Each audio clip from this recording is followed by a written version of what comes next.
오늘은 에베소서 6장 10절로 12절의 말씀을 통해서 교회는 영적 전쟁의 전사입니다 라는 제목으로 말씀을 나누고자 합니다. 신앙생활을 하다 보면 이런 경험을 하실 것입니다. 사랑하며 살고 싶은데 마음이 자꾸 굳어집니다. 기도하고 싶은데 입이 떨어지지 않습니다. 예배가 너무 좋았는데 어느 순간부터 무거워집니다. 가정을 잘 세우고 싶은데 자꾸 어긋납니다. 왜 그렇습니까? 우리가 게을러서만은 아닙니다. 믿음이 없어서만도 아닙니다. 오늘 본문은 그 이유를 분명하게 우리에게 알려줍니다. 오늘 본문은 에베소 전체의 마지막 번면이 시작되는 자리입니다. 바울은 지금까지 교회가 누구인지 차근차근 말해왔습니다. 교회는 그리스도의 몸이고 사랑받는 신부이며 빛 가운데 사는 성령 충만한 예배 공동체입니다. 서로 복종하고 가정을 세우고 다음 세대를 기르고 일터에서 주님께 하듯 섬기는 공동체입니다. 그런데 오늘 말씀은 이 권면의 모든 권면을 마무리하면서 아주 중요한 사실을 하나 덧붙입니다. 이 모든 삶은 저절로 되지 않는다는 것입니다. 사랑하려고 하면 사랑을 쉽게 만드는 싸움이 있습니다. 빛 가운데 살려고 하면 어둠을 끌어당기는 싸움이 있습니다. 가정을 세우려고 하면 가정을 흔드는 싸움이 있습니다. 다음 세대를 세우려고 하면 아이들의 마음을 빼앗으려는 싸움이 있습니다. 그래서 바울은 끝으로라고 말합니다. 이것은 편지를 마무리하려는 인사말이 아닙니다. 지금까지 말한 모든 신앙의 삶을 지켜내기 위해 반드시 붙들어야 할 마지막 권면입니다. 그리고 그 첫 마디가 이것입니다. 너희가 주 안에서와 그의 힘의 능력으로 강건하여지고라고 말합니다. 오늘 먼저 이 말씀부터 살펴보려 합니다. 여러분, 교회는 주 안에서 강건해지는 공동체입니다. 오늘 본문 10절의 말씀을 보면 끝으로 너희가 주 안에서와 그의 힘의 능력으로 강건하여지고라고 말씀하고 있습니다. 바울은 영적 전쟁을 말하면서 가장 먼저 강건함을 말합니다. 그런데 여기서 중요한 것은 그냥 강해지라는 말이 아닙니다. 바울은 마음을 단단히 먹어라, 내 의지로 버텨라, 내가 더 노력하면 이길 수 있다고 말하지 않습니다. 분명히 말씀합니다. 주 안에서와 그의 힘의 능력으로 강건하여지고. 교회의 힘은 사람에게서 나오지 않습니다. 성도의 능력은 자기 의지에서 나오지 않습니다. 영적 전쟁을 이기는 힘은 우리의 성격이나 경험이나 결심에서 나오지 않습니다. 우리의 힘은 주님께 있습니다. 이 말씀이 우리에게 큰 위로가 되는 이유가 있습니다. 우리는 스스로 생각하는 것보다 훨씬 약하기 때문입니다. 작은 말 한마디에도 마음이 흔들립니다. 누군가의 표정 하나에 하루 종일 마음이 무겁습니다. 사랑해야 하는 줄 알지만 마음이 더 크게 느껴집니다. 미움이 더 크게 느껴집니다. 기도해야 하는 줄 알지만 기도할 힘조차 없을 때가 있습니다. 감사해야 하는 줄 알지만 불평이 먼저 입술에 올라옵니다. 말씀은 우리의 약함을 모른 척하지 않습니다. 너는 약하지 않다고 말하지도 않습니다. 오히려 우리의 약함을 정직하게 보게 하고 바로 그 자리에서 주님을 바라보게 하는 줄로 믿습니다. 그런데 영적 전쟁에서 가장 위험한 때가 언제인지 아십니까? 내가 약하다고 느낄 때가 아닙니다. 내가 강하다고 생각할 때입니다. 나는 괜찮다. 나는 안 흔들린다. 나는 오래 신앙생활했으니 문제 없다. 이렇게 자신을 믿을 때가 오히려 더 쉽게 무너집니다.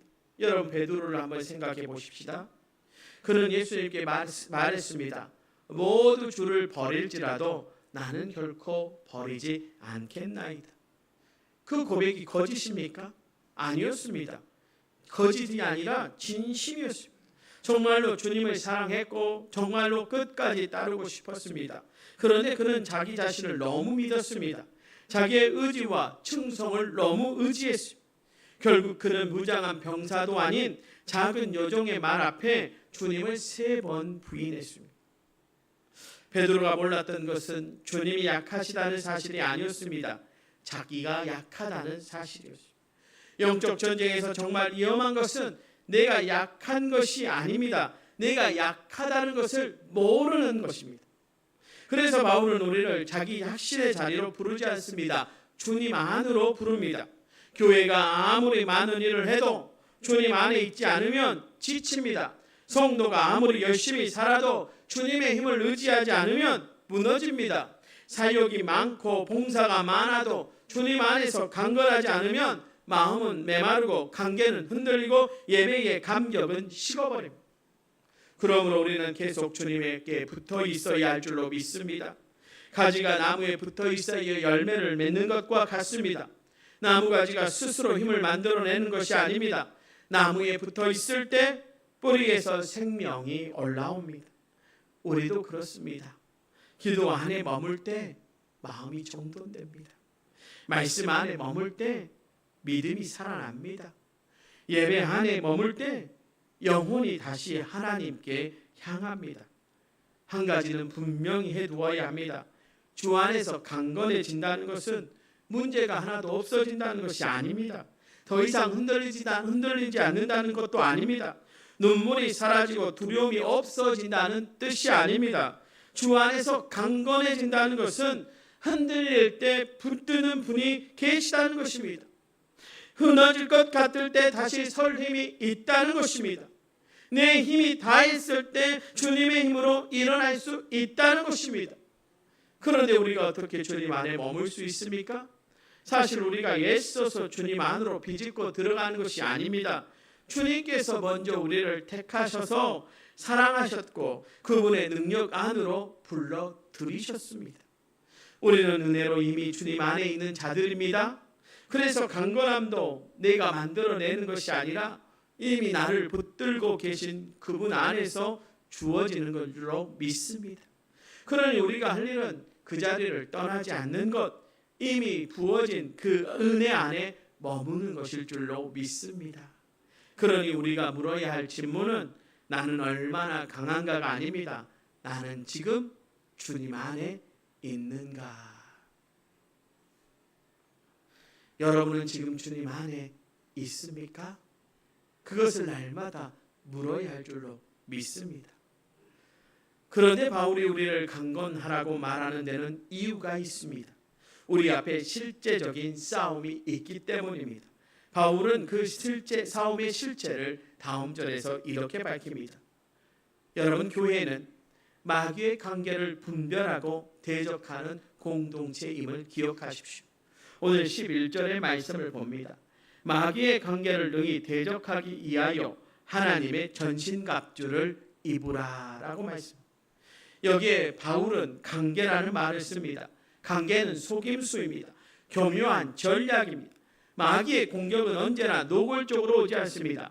처음부터 무섭고 흉한 모습으로 다가오는 것이 아니라 작은 생각 하나로, 작은 감정 하나로, 작은 서운함 하나로 시작될 때가 많습니다. 작은 서운함, 작은 불평, 작은 의심이 어느새 우리의 마음을 지배하고 관계를 무너뜨릴 때가 있습니다. 그런데 마귀는 그 작은 감정을 통해 무엇을 노리는 것입니까? 마귀가 진짜 빼앗고 싶어하는 것은 우리의 감정이 아니라 우리가 하나님의 사랑받는 자녀라는 정체성이고 하나님을 향한 신뢰입니다.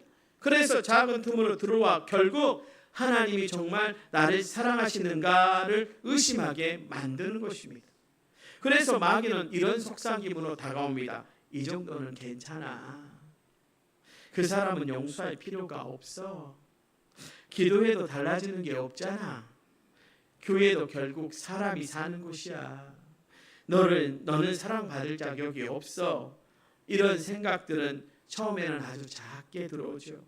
그런데 그 생각을 계속 붙들고 있으면 마음이 점점 어두워집니다. 기도가 막힙니다. 감사가 사라집니다. 예배가 무거워집니다. 사랑이 식습니다. 말씀을 들어도 마음에 들어오지 않습니다. 우리 주님도 이 관계를 직접 겪으셨습니다. 마태복음 4장에서 예수님이 광야에서 40일을 금식하신 뒤에 마귀가 찾아왔습니다. 그런데 마귀가 어떻게 다가왔는지 보십시오. 협박하지 않았습니다. 무섭게 몰아치지도 않았습니다. 아주 그럴듯한 말을 했습니다. 내가 만일 하나님의 아들이거든 명하여 이 돌들로 떡이 되게 하라라고 말합니다. 사실 이 40일을 굶은 사람에게 떡 이야기를 건넨 것입니다. 얼마나 자연스러운 말입니까? 게다가 마귀는 성경의 말씀까지 인용했습니다. 시편을 가져다가 그가 너를 위하여 그의 사자들을 명하시리니 라고 했습니다. 마귀는 성경도 압니다. 다만 뒤틀어서 쓰는 것이죠. 그때 예수님께서 어떻게 하셨습니까? 논쟁하지 않으셨습니다. 감정으로 맞서지 않으셨습니다. 3번 다 이렇게 대답하셨습니다. 기록되었으되 라고요. 말씀으로 대적하셨습니다. 이것이 우리에게 주시는 본입니다. 마귀의 관계는 그럴듯한 말로 옵니다. 그것을 이기는 것은 내 결심이나 내 감정이 아니라 하나님의 말씀입니다. 그래서 우리는 분별해야 합니다. 내 안에 올라오는 모든 생각이 다 믿음에서 온 것이 아닙니다. 모든 감정이 다 진리는 아닙니다. 내 판단이 그럴듯하다고 그것이 반드시 성령의 인도하심은 아닙니다. 때로는요, 내 안에 분노가 어둠의 통로가 될 수 있습니다. 때로는 내 안에 상처가 마귀의 속삭임을 더 크게 들리게 할 수도 있습니다. 바다일을 하시는 분들은요, 배를 내기 전에 반드시 하늘을 보고 물때를 살피십니다. 아무리 급해도 그 분별을 건너뛰지 않습니다. 잘못 나가면 목숨이 걸린 일이기 때문에 그렇습니다. 신앙도 그렇습니다. 여러분 마음에 올라오는 것을 그대로 따라가기 전에 이것이 어디에서 온 것인지 주님 앞에 한번 살펴야 할 줄로 믿습니다. 특별히 마귀가 즐겨 쓰는 방법이 있습니다. 첫째는 분열입니다. 가정을 갈라놓고 교회를 갈라놓습니다. 처음에는 아주 작은 일입니다. 말 한마디, 표정 하나, 오해 하나입니다. 그런데 그것을 붙들고 있으면 마음 안에서 자라죠. 그 사람이 나를 무시했어. 역시 나를 중요하게 생각하지 않아. 이제 마음을 닫아야 되겠어. 이렇게 되면 마귀의 관계가 성공한 것입니다. 사람 사이에 벽이 생기고 공동체 안에 기도보다 판단이 많아지는 것입니다. 두 번째로 낙심입니다. 해도 안 된다. 기도해도 변하지 않는다. 너는 너무 부족하다. 다음 세대는 이미 늦었다. 낙심은 영혼을 주저앉게 만들고 기도의 손을 내리게 합니다. 여기서 우리가 꼭 분별해야 할 것이 있습니다. 마음을 찌르는 소리가 다 마귀의 것은 아니라는 것이죠. 성령께서도 우리를 깨우치시고 책망하실 때가 있습니다. 그러면 무엇이 다릅니까? 성령의 책망은 우리를 주님께 돌아오게 합니다. 회개하게 하고 다시 일어서게 합니다. 그러나 마귀의 존재는요, 우리를 주님께 나아가지 못하게 합니다. 너는 안 돼. 너는 끝났어. 너 같은 사람이 무슨 기도를 해? 이것은 복음의 음성이 아닙니다. 복음은 죄를 가볍게 여기지 않지만 죄인을 절망 속에 버려두지도 않습니다. 복음은 우리를 십자가 앞으로 부르는 줄로 믿습니다. 세 번째로 예배를 쉽게 하는 것입니다. 처음에는 한 번입니다. 오늘은 너무 피곤하니까, 이번 주는 바쁘니까. 그런데 한 번이 두 번이 되고, 두 번이 습관이 되고, 습관이 영혼의 상태가 됩니다. 예배가 식으면 마음이 약해지고요, 말씀이 희미해지면 분별력이 약해지고, 기도가 멈추면 영혼의 숨이 막힙니다. 그래서 오늘 말씀은 하나님의 전신갑주를 입으라고 합니다. 중요한 것은 하나님의 갑주, 하나님의 갑주라는 것입니다. 내가 만든 갑주가 아닙니다. 내 성격의 갑주도, 내 경험의 갑주도, 내 자존심의 갑주도 아닙니다. 하나님께서 주시는 갑주입니다. 진리로 허리를 동이고, 의로 가슴을 보호하고, 평안의 복음으로 걸음을 준비하고, 믿음으로 불화살을 맞고, 구원의 확신으로 생각을 지키고, 성령의 검 곧 하나님의 말씀으로 대적하는 것입니다. 이 갑주 하나하나는 다음 주에 더 깊게 살펴보려고 합니다. 오늘 우리가 붙들어야 할 것은 바로 이것입니다. 하나님은 우리를 전쟁터에 빈손으로 보내지 않으십니다. 말씀을 주셨습니다. 기도를 주셨습니다. 성령을 주셨습니다. 그리고 함께 싸울 공동체를 주셨다는 사실을 믿으십시오. 마귀는 우리를 혼자라고 느끼게 합니다. 너 혼자야. 아무도 너를 이해하지 못해. 그냥 마음을 닫아. 그러나 복음은 우리를 몸으로 부릅니다. 그러므로 마음이 흔들릴 때 혼자 숨어있지 마십시오. 낙심이 올 때 공동체에서 멀어지지 마십시오. 기도가 막힐 때 오히려 예배의 자리로 나오는 저와 여러분 되시기를 주님의 이름으로 부탁을 드립니다. 그런데 이 싸움을 제대로 하려면 반드시 알아야 할 것이 있습니다. 싸움의 대상입니다. 대상을 잘못 알면 엉뚱한 곳에 온 힘을 쏟게 됩니다. 바울은 마지막으로 그것을 아주 분명하게 우리에게 말씀하고 있습니다. 여러분, 교회는 싸움의 대상을 바로 알고 사람을 살리는 공동체가 되어야 할 줄로 믿습니다. 12절의 말씀을 봅니다. 우리의 씨름은 혈과 육을 상대하는 것이 아니요 통치자들과 권세들과 이 어둠의 세상의 주관자들과 하늘에 있는 악의 영들을 상대함이라 라고 말씀하고 있습니다. 여러분, 여기서 혈과 육은 사람을 뜻합니다. 다시 말하면 우리의 싸움은, 진짜 싸움은 사람이 아니라는 것입니다. 우리가 너무 쉽게 사람을 적으로 삼습니다. 나를 힘들게 하는 사람, 나와 생각이 다른 사람, 내게 상처를 준 사람, 나를 오해한 사람 적으로 여깁니다. 가정 안에도 그렇습니다. 부부가 서로 적처럼 대할 때가 있습니다. 교회 안에서도 그렇습니다. 말 한마디 때문에 벽이 생기고 사소한 오해가 오래된 거리감이 됩니다. 물론 사람이 아프게 할 수는 있습니다. 사람 때문에 눈물 흘릴 수 있습니다. 그 아픔은 진짜입니다. 그러나 그 사람 자체가 우리의 최종적인 적은 아닙니다. 그 사람 뒤에서 관계를 무너뜨리려는 어둠이 있습니다. 그 상처를 오래 붙들게 하려는 속임수가 있습니다.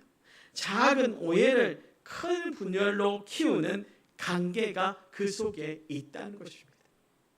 싸움의 대상을 잘못 알면 어떻게 됩니까?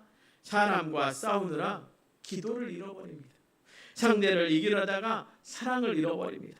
내가 옳다는 것을 증명하려다가 공동체를 잃어버립니다. 분노를 붙들고 있다가 내 영혼까지 어두워져 버립니다. 여러분, 열왕기하 6장에 이런 장면이 나옵니다. 아람 군대가 밤중에 도단성을 에워쌌습니다. 엘리사의 사환이 아침에 일어나 보니 성 사방에 군마와 병거가 가득했습니다. 그가 두려워 떨며 외쳤습니다. 내 주여, 우리가 어찌하리까? 라고. 그때 엘리사가 이렇게 기도합니다. 여호와 여호와나건대 그의 눈을 열어서 보게 하옵소서. 그러자 사환의 눈이 열리고 그는 보았습니다. 불말과 불병거가 산에 가득하여 엘리사를 둘러싸고 있었습니다. 눈에 보이는 것이 전부가 아니었습니다. 보이지 않는 하나님의 군대가 이미 그들을 지키고 있었던 것입니다. 그런데 이 이야기에는 더 놀라운 장면이 하나 이어집니다. 아람 군대가 눈이 어두워져 엘리사의 손에 들어왔을 때 이스라엘의 왕이 물었습니다. 내가 그들을 칠까요? 라고요. 엘리사가 뭐라고 했습니까? 치지 마소서. 떡과 물을 그들 앞에 두어 먹게 하시고 마시게 하시고 하고 그들의 주인에게로 돌려보내소서라고 말합니다. 적군에게 뭘 차려줬어요? 밥상을 차려주고 돌려보냈습니다. 그리고 성경은 그 후로 아람 군대가 다시는 이스라엘 땅에 들어오지 않았다라고 말씀합니다. 이것이 하나님의 백성이 싸우는 방식입니다. 눈을 열어 보이지 않는 실상을 보고 사람을 죽이지 않고 살려보내는 것입니다. 우리에게 필요한 것이 필요한 기도도 이것입니다. 주님, 제 눈을 열어 주옵소서. 사람만 보지 않게 하시고 그 뒤에서 일하는 어둠을 분별하게 하시고 저를 지키시는 주님의 손길을 보게 하옵소서. 이 눈이 열리면 관계를 보는 시선이 달라집니다. 가정 안에 갈등이 생길 때 누가 이기는가 보다는 어둠이 틈타지 않도록 어떻게 기도할 것인가를 생각하게 되죠. 교회 안에 오해가 생길 때 누가 만드냐보다 그리스도의 몸을 어떻게 지킬 것인가를 먼저 묻게 됩니다. 싸움의 대상을 바로 알면 싸움의 방식도 달라집니다. 사람이 적이면 미워하게 되죠. 그러나 어둠이 적이면 기도하게 되는 줄로 믿습니다. 사람이 적이면 공격하게 됩니다. 그러나 어둠이 적이면 말씀으로 서게 되는 줄 믿습니다. 사람이 적이면 관계를 끊게 됩니다. 그러나 어둠이 적이면 관계를 살리기 위해 주님 앞에 엎드리게 되는 줄로 믿습니다. 물론 쉽지 않습니다. 상처가 크면 기도도 어렵지요. 오해가 깊으면 사랑도 어렵습니다. 서운함이 오래되면 마음을 여는 것조차 어렵습니다. 그러나 바로 그 자리가 영적 전쟁의 자리입니다. 바울은 이 싸움을 씨름이라고 표현했습니다. 씨름은 멀리 사는 싸움이 아닙니다. 가까이 붙어서 숨이 차도록 계속 버텨야 하는 싸움입니다. 영적 전쟁도 그렇습니다. 이 싸움은 먼 이야기가 아닙니다. 내 생각 속에서, 내 말 속에서, 내 감정 속에서 이미 벌어지고 있는 것이죠. 내 마음에 갑자기 미움이 커질 때, 용서보다 단절이 쉬워 보일 때 바로 그 자리가 씨름의 자리입니다. 그러나 두려워하지 마십시오. 도단성의 산이 본 것처럼 우리를 둘러싼 주님의 군대가 어둠의 군대보다 클 줄 믿습니다. 어둠의 세력은 실제입니다. 그러나 그리스도의 승리는 더 확실한 실제일 줄로 믿습니다. 우리 주님께서 이미 십자가와 부활로 죄와 사망의 권세를 이기셨습니다. 우리는 이길지 질지 모르는 싸움을 하는 사람들이 아닙니다. 이미 주님 승리하신 주님 안에서 그 승리를 살아내는 사람들일 줄로 믿습니다. 사랑하는 여러분, 오늘 말씀은 우리에게 교회의 또 하나의 정체성을 보여줍니다. 교회는 영적 전쟁의 전사입니다. 그러나 이 전사는 세상의 전사와는 다릅니다. 세상의 전사는 자기의 힘을 자랑하지만 하나님의 전사는 주님의 능력을 의지합니다. 세상의 전사는 분노로 싸우지만 하나님의 전사는 말씀과 기도로 싸웁니다. 세상의 전사는 사람을 이해하지만 하나님의 전사는 어둠을 대적하고 사람을 살리려 하는 줄로 믿습니다. 베드로는 자기 힘을 믿다가 요정 앞에서 넘어졌습니다. 그러나 주님은 그를 버리지 않으시고 다시 세우셨습니다. 예수님은 광야에서 기록되었으되 한마디로 마귀를 물리치셨습니다. 엘리사의 사화는 눈이 열려 자기를 둘러싼 하나님의 군대를 보았고 그 군대는 적군을 죽이는 대신 먹여 돌려보냈습니다. 오늘 우리도 그렇습니다. 우리는 약하지만 주님은 강하십니다. 우리는 흔들리지만 주님은 흔들리지 않으십니다. 우리는 넘어지지만 주님은 다시 일으켜 주실 줄로 믿습니다. 이번 주 한 주 우리 두 가지를 붙드십시다. 하나는 아침의 하루를 시작하며 한마디 기도를 드리는 것입니다. 주님, 오늘도 제 힘이 아니라 주님의 힘으로 서게 하옵소서. 여러분, 밭에 나가기 전에, 배를 내기 전에, 집안일을 시작하기 전에 그 한마디를 드려보십시오. 다른 하나는 지금 마음에 걸리는 한 사람을 떠올리고 그 사람을 미워하는 대신에 그를 위해 짧게 기도하는 것입니다. 주님, 저 사람과 저 사이에 어둠이 틈타지 않게 하옵소서라고. 그 기도가 시작되는 순간 우리는 이미 사람과의 싸움에서 벗어나 어둠을 대적하는 자리에 서게 되는 줄로 믿습니다. 이 기도를 품고 이 한 주간 살아가시기를 주님의 이름으로 부탁을 드립니다. 주님, 제 힘이 아니라 주님의 능력으로 강건하게 하옵소서. 마귀의 관계를 분별하게 하옵소서. 사람을 적으로 삼지 않게 하시고 어둠을 대적하게 하옵소서. 미움 대신 기도하게 하시고 분열 대신 사랑을 지키게 하시고 낙심 대신 믿음으로 서게 하옵소서. 사랑하는 도초 동국교회 성도 여러분, 우리는 혼자 싸우는 사람들이 아닙니다. 주님이 함께 하십니다. 성령께서 도우십니다. 말씀이 우리를 붙듭니다. 교회가 함께 기도합니다. 그리고 무엇보다 우리 주 예수 그리스도께서 이미 승리하셨습니다. 그러므로 담대하게 서십시오. 주 안에서 강건하십시오. 어둠을 대적하고 사람을 살리는 믿음의 전사로 살아가는 우리 도초동국교회 귀한 성도들과 저가 되기를 주님의 이름으로 축원합니다. 기도하시겠습니다. 주님, 오늘 말씀으로 우리가 영적 가운데